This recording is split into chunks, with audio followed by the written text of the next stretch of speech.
Next up in line is Christine calling from Orlando. Christine, how are you doing today? Hey, I'm great. Thanks so much for taking my call. I have about 166,000 miles on my Lincoln MKS. That's a 2010.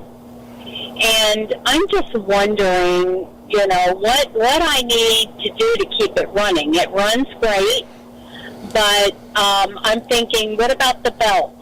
What about the transmission? Is there things I ought to be doing? Well, Christine, a lot of this is going to be based on what has been done to the vehicle in its past life. Were you the original owner of the car? It was a dealer. So I think it had about 15,000 miles on it when we got it. Okay. But I've kept up with the oil changes, and that's basically what I've done. Okay. Let me ask you this. Is this a vehicle that you all intend to keep for another 3 years or so? Yes. Okay. I'm going to have you educate yourself. Now, if the transmission has not been serviced in this car in 165,000 miles, it is way overdue.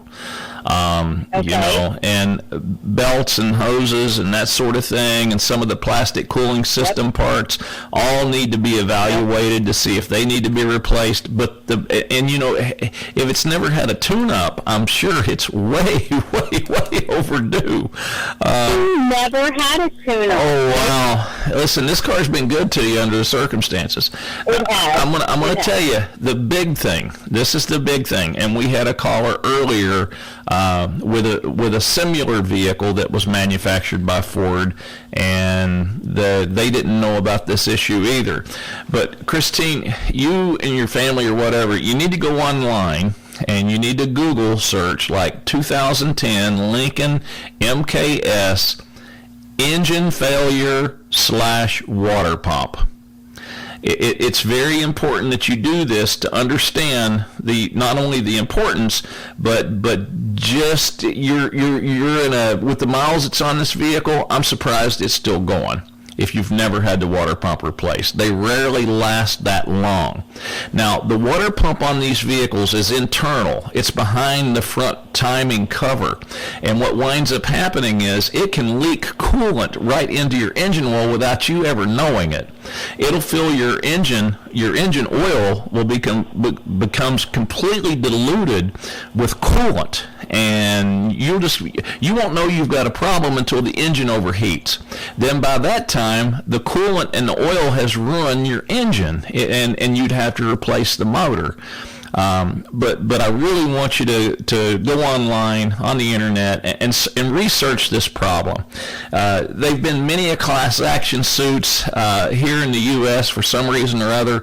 Some judge dismissed it, said it wasn't a manufacturing defect. To me, it was just a stupid way of Ford putting a water pump on an engine.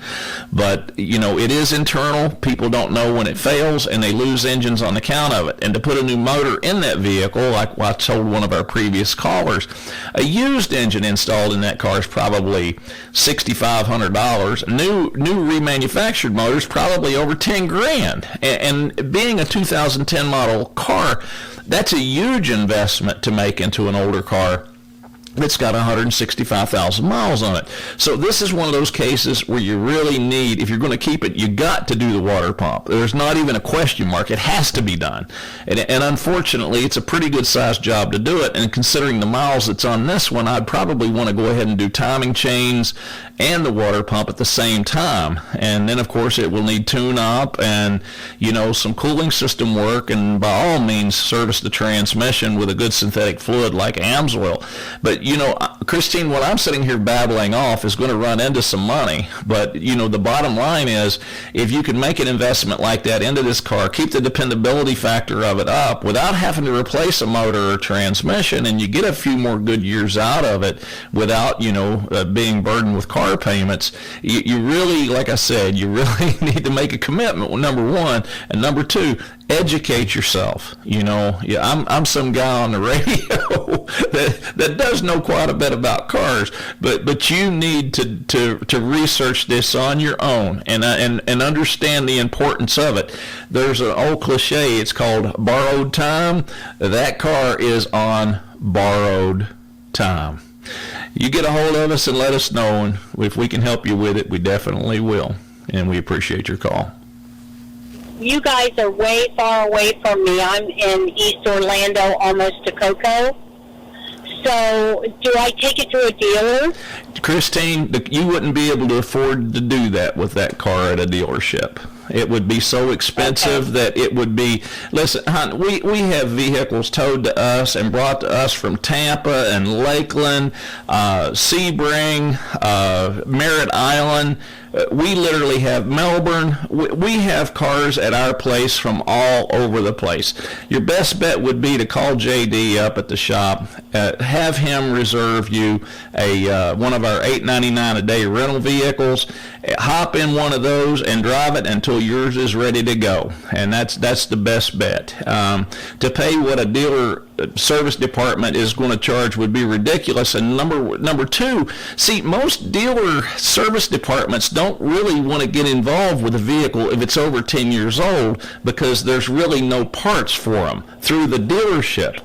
But there is in the aftermarket. You see what I'm saying? So that's where an independent shop like Magic Mechanic comes in and can keep a vehicle going, well, for just about as long as you want it to. We appreciate your call.